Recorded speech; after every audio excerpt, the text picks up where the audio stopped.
One of the most useful tools I have in my band gym, besides my bands, is a 4-inch box. This 4-inch box allows me to go ahead and train in a safer manner, sometimes in a more advanced manner, and sometimes it's just helpful to have as a way to progress certain exercises.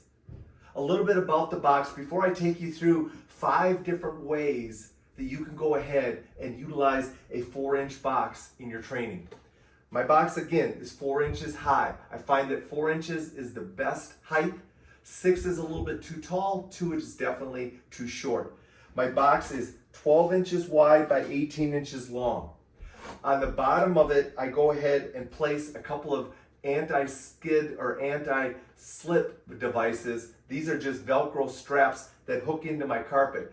Now, if you're training on rubber surfaces, you may have to go ahead and maybe use a rubber type surface to prevent slipping. I typically don't have an issue with the box slipping, but to prevent it from possibly happening, I think it's good to create some kind of anti-slip device or structure on the bottom of your box. From there, that's it. Let me take you through now 5 ways that you can go ahead and utilize your box in training to help you out. First and foremost, I think having a box is a great thing to have to help decrease pressures on your low back with quadruped type movements. For example, hip lunges. By putting myself up on the box, it allows me to go ahead and decrease the amount of mobility I need through my hips, which in turn takes pressure off my low back. If I do my mountain climbers, same thing. Any planks, anything that you do a quadruped where your hands and feet are on the ground, I think the box comes in very handy and very helpful to decrease pressures on your low back.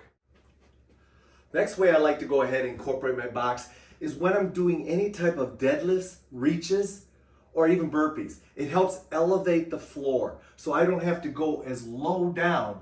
As a result, once again, I can keep my low back a little bit more in a neutral position. So when I'm doing my reaches, I don't have to go all the way down. My hip's gonna be loaded just a little less, but I'm gonna create a much better load through my hip and keep my low back safe.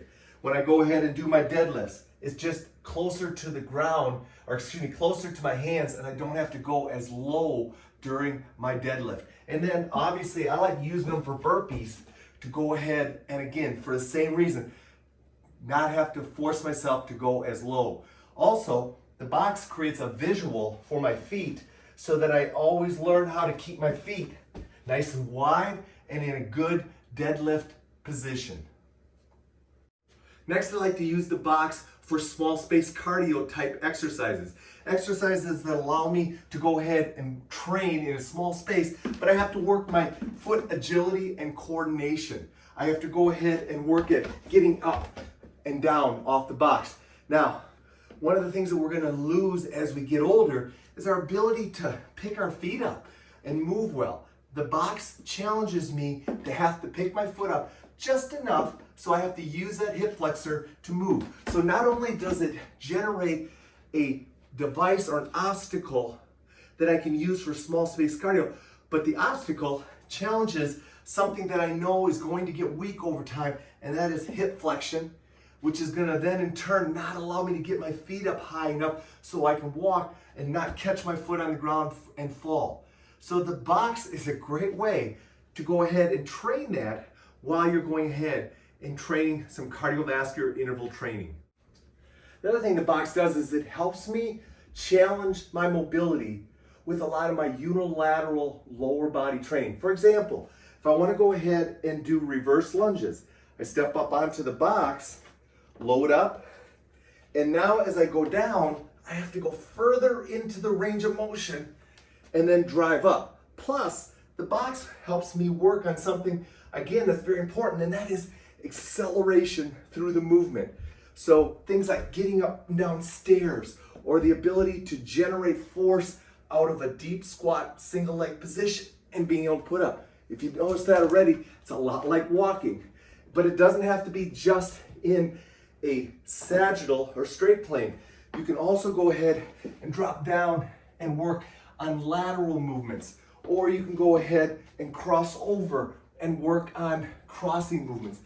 Any type of unilateral lower body strength training exercise, by elevating yourself up onto the box, it's going to challenge your range of motion, and it's going to make gravity just a little bit more of a challenge as well.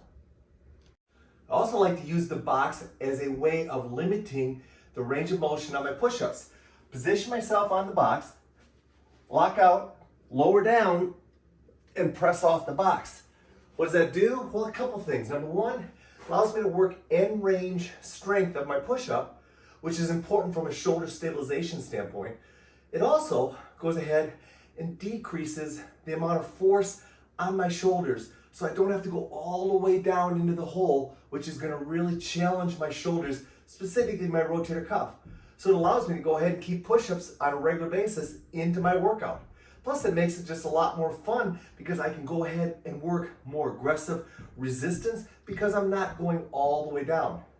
Now, if you want another unique exercise and you want to do more of a unilateral push-up, go ahead and position one hand on the box, one on the floor, and now lower yourself down, and what you'll find is you're going to have to overload onto your left shoulder and then press back up. So it's kind of a fun way to do a unilateral type push-up without having to go ahead and put all the weight onto that one side. There you go. Another way to go ahead and incorporate a 4-inch box into your band gym workouts.